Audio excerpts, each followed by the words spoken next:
Salut la famille, vous allez très bien j'espère.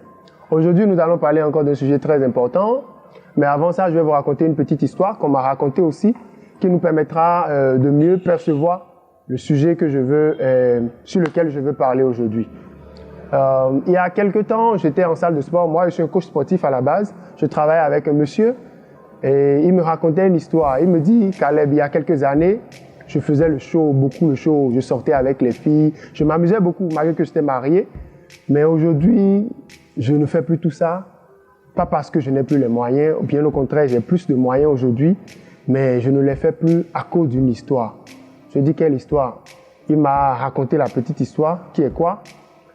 Il s'est fait qu'un jour, il est sorti, il a pris le véhicule de sa femme, il est sorti, il a pris une petite copine dans la voiture, ils étaient dans la voiture, quand une copine à sa femme est passée.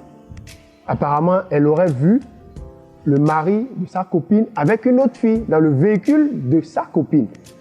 Vous connaissez les femmes, justement, elle a pris son portable, elle a appelé son ami. Allô, je viens de voir ton mari avec une autre fille dans ton véhicule. La femme aussi, prise de colère, elle a appelé son mari. On me dit qu'on t'a vu avec une autre fille dans mon véhicule. C'est vrai? Le mari, il était un peu troublé. Il a dit, qui t'a dit ça? Moi? Il a nié. Il a déposé la fille. Il est rentré à la maison. Il m'a dit, Caleb, je savais que j'avais tort. Mais je ne pouvais pas admettre ça parce que ce serait trop facile, tu sais. J'ai commencé par crier sur ma femme. Comment te permets-tu de m'appeler pour me dire une chose pareille? Donc, ton ami t'appelle et te dit une chose. Tu m'appelles aussitôt. Et tu grondes sur moi parce que, voilà, on m'aurait vu dans ton véhicule. Alors, c'est qui cet ami?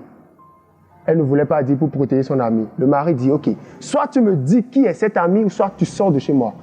La partie qui m'a un peu touché dans l'histoire, c'est que cette femme, je connais bien la femme. C'est une femme indépendante. Elle est battante. Elle a aussi son argent. C'est-à-dire, elle ne dépend pas de son mari. Elle est aussi riche. Je me dis, mais qu'est-ce qui donne le culot à ce monsieur de crier sur la femme, comme ça?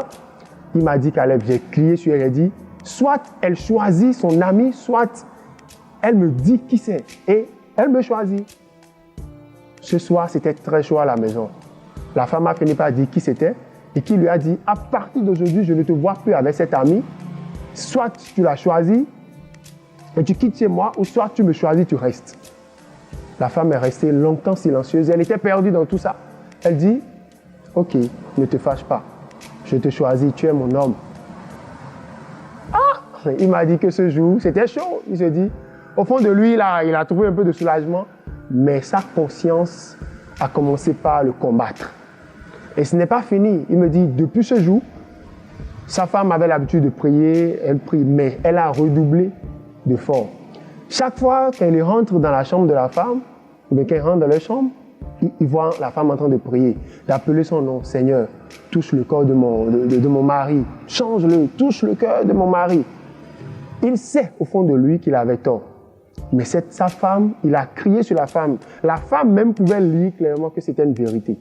Mais elle a mis de côté son orgueil. Elle s'est calmée, elle s'est patientée. Et elle a commencé par prier de plus pour son mari. Il m'a dit, Caleb, après quelques temps, sans que personne ne vienne me dire « ce que tu fais n'est pas bien », j'ai tout laissé. Je me suis dit, cette femme, je ne peux plus trouver une autre mieux qu'elle. Elle s'est patientée malgré tout ce qu'on lui a dit. Sa copine, les copines se sont moquées d'elle. Toi, ton mari t'a mis là, et il te traite comme il veut et tu es dans ça. Mais elle a su choisir ce qui est important pour elle.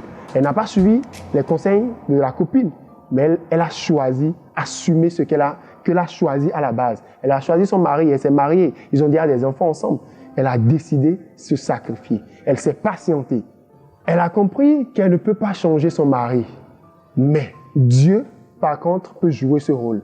Elle aurait pu suivre le conseil de ses amis, quitter son mari, parce que puisqu'elle est indépendante, elle pouvait sortir de la maison, s'enflammer, et voilà, puisqu'elle comprend que c'était une vérité. Mais elle s'est calmée. La leçon que j'aimerais sortir, c'est quoi? Je ne suis pas en train d'encourager les hommes à agir comme ce monsieur dans l'histoire. De toutes les manières, la fin de l'histoire, c'est que ce monsieur aujourd'hui, il est très attaché à sa femme, très discipliné, il il ne fait plus du tout cela. C'est ce qu'il m'a dit. Et je crois vraiment en cela. J'ai des preuves, je le vois tout le temps. Il passe de sa femme, il respecte sa femme, ils vont en vacances ensemble. Mais avant que cette étape ne vienne, il a fallu que cette femme paye le prix. Et le prix qu'elle a payé était la patience et la prière. J'aimerais parler à une femme ici. Je ne sais pas ce que tu vis avec ton mari. Je ne sais pas dans quelle ambiance ton couple vit. Je ne sais pas ce que ton mari te fait. Mais je sais une chose. La patience doit régner dans la vie de toute femme qui veut réussir dans son couple. Après la patience, il y a une chose très importante, la prière. Écoute, femme, tu dois t'attacher à la prière. Ce n'est pas toi qui changeras ton homme, impossible. Ce n'est pas en résistant à un homme qu'on le change. Ce n'est pas en parlant les gros français qu'on change un homme. C'est Dieu qui touche le cœur de l'homme. Au lieu d'aller vers tes copines pour demander des conseils, aller voir un coach, quelqu'un, va sur tes genoux. Prie et demande à Dieu de toucher le cœur de ton mari et il touchera son cœur. Écoute, sois patiente. Accepte de payer le prix. Dans tout couple, il y a toujours un moment critique. Si tu acceptes de passer ce moment critique avec patience et en t'attachant à la parole de Dieu et à la prière, crois-moi, tu t'en sortiras vainqueur. Tu t'en sortiras gagnant parce que Dieu prend toujours vengeance de ceux qui font recours à lui. Ne cherche pas à prendre vengeance. Laisse Dieu prendre ta vengeance. La résistance ne gère pas un homme. La colère ne gère pas un homme. Les gros français ne gèrent pas un homme. Ne suis pas ce que le monde dit. N'écoute pas ce que la société dit. Ne cherche pas à te rebeller contre ton mari. C'est un choix que tu as fait. Il y a un prix à payer. Sois patiente. Travaille sur la patience. Prie, demande à Dieu de te donner la patience. Je nous en prie, ne suivons pas ce qui se dit dans la société, ce qui se dit autour de nous.